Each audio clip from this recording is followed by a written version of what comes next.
पोलादपूरकरांचे ग्रामदैवत आणि जागृत देवस्थान श्री देव काळभैरवनाथ महाराजांचा यात्रोत्सव आगळा वेगळा आणि वैशिष्ट्यपूर्ण असा समजला जाणारा उत्सव आहे.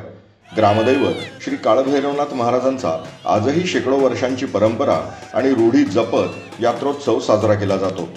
शनिवारी सायंकाळी 6 श्री काळभैरवनाथ महाराजांच्या काठी पालखीचं खालूबाच्या गजरात सायंकाळी आगमन झालं. त्यानंतर यात्रोत्सवाला प्रारंभ झाला.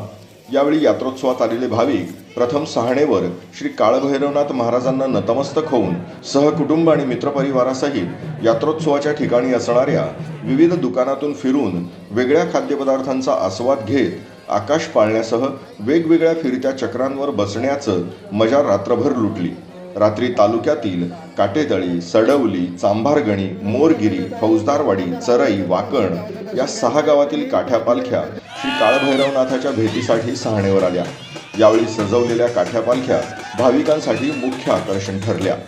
जत्रोत्सवासाठी आलेल्या एका मागोमाग या 6 काठ्या पालख्या सहाणेवरील प्रांगणात आल्यानंतर यात्रेतील लाखोंच्या गर्दीतून कसरतीने वाजत गाजत नाचवण्यात आल्या.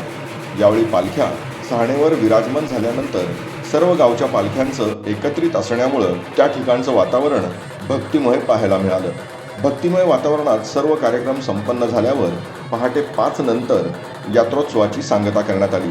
यावेळी देवस्थान कमिटीचे अध्यक्ष बाबूराव महाडी, उपाध्यक्ष ज्ञानदेव पार्टे, सचिव विजय पालकर, खजिनदार दिनेश पाटील, सर्व विश्वस्त सल्लागार यांनी या कार्यक्रमाचं उत्तम आयोजन केलं होतं.